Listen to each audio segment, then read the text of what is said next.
Welcome to Mhelbeth's table. Today I will show you how to make this ginataang kalabasa with sitaw. This is so special. Napakasarap to kahit simple lang ang pagkakaluto. Alright guys, to all my subscribers, thank you so much for your support to Mhelbeth's table. And if you are new to my channel, don't forget to click on the subscribe button and the notification bell para lagi kayong updated every time I post a video in my channel. Alright guys, here are the ingredients. Alright, so for our ingredients, we will use 3 stalks of spring onion, 1 thumb size of ginger, 4 cloves of garlic, 2 tablespoons of fish sauce, 2 teaspoons of ground black pepper, half kilo of shrimp, 1/4 kilogram of pork belly, 4 pieces of chili peppers. Maanghang yan guys, pero hindi gaanong maanghang. Okay, 2 cups of coconut milk, 1/2 cup of chicken broth, sitaw, and our kalabasa. Kalahating medium ng kalabasa yung gamit natin. Okay? Alright guys, let's start doing this. Alright guys, sa ating pan, maglalagay lang tayo ng konting-konti na oil. Okay? And then, ilalagay natin muna, we'll put first the pork belly. There you go.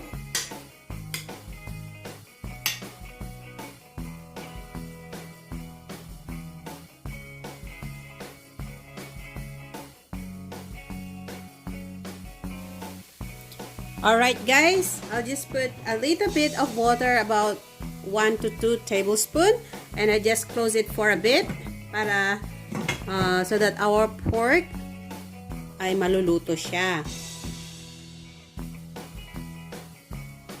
Okay, let's see.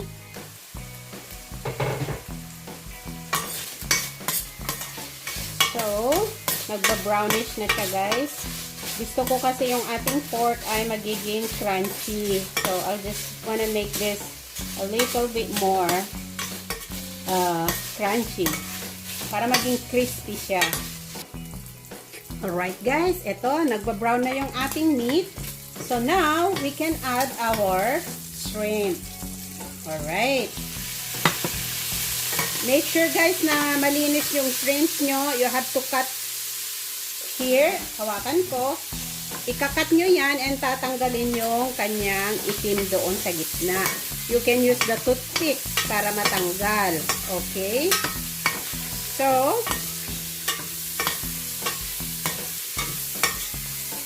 ganyan lang siya guys. Now, nag-change na ng color yung ating shrimp.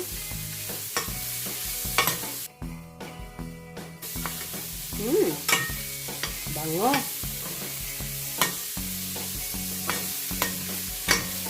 Pwede na natin guys ilagay yung ating kalabasa muna. Okay? Make sure huwag na natin ilalagay yung ating sitaw kasi ang sitaw madali lang naman din maluto. Okay? So, we can add the fish sauce and ground black pepper,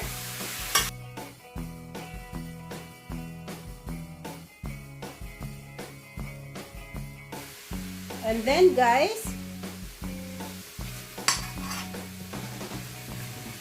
lalagay natin yung ating coconut milk. There you go. At konting, kasi ipanggigisa natin yan mamaya sa ating sitaw para yung ating sitaw ay hindi siya magbabago ng kulay. Kaya i-separate natin ang pagluluto sa ating sitaw. Alright guys?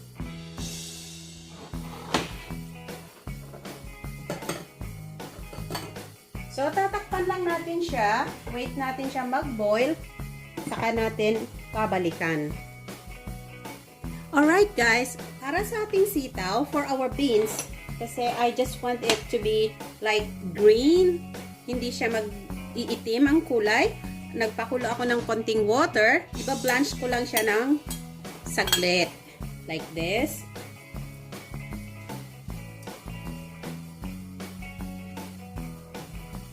So, ayan guys, nagbago yung kulay niya, right? So, hahanguin ko siya. And then, iraran ko siya doon sa cold water. Or, I'll show you. There you go.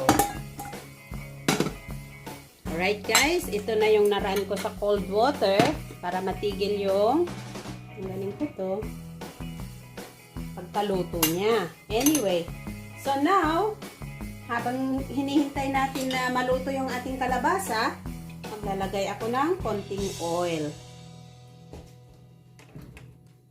And then we will put the ginger and the garlic.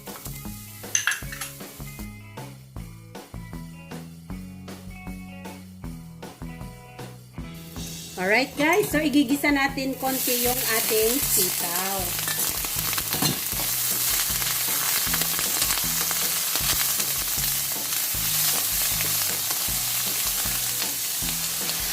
And lagay natin yung ating chicken broth. Yan. Now, we can transfer it to the other pan. So, ayan guys. Our kalabasa is okay na. Luto na siya. I can put in yung ating sitaw. See? Like that.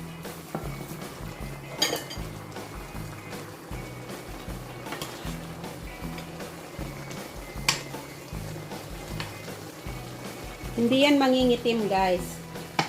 And then, we'll now put the chili.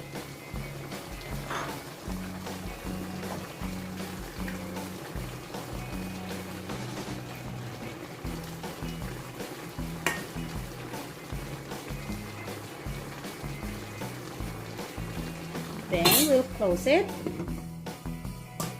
Alright, guys. Luto na yung ating sitaw.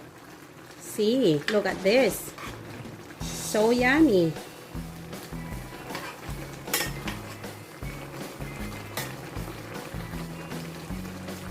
Now we can add the green onions.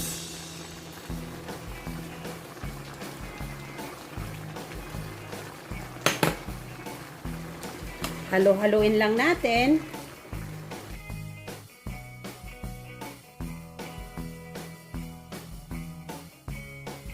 Ayan. Luto na yung ating ginataang kalabasa at sitaw. Alright guys, here is it. It's so yummy, delicious sitaw at kalabasa na may gata. Alright, to all my subscribers, thank you so much. And if you're new on my channel, please don't forget to click on the subscribe button and the notification bell, so you'll always be updated every time I post a video in my channel. Alright guys, enjoy your meal!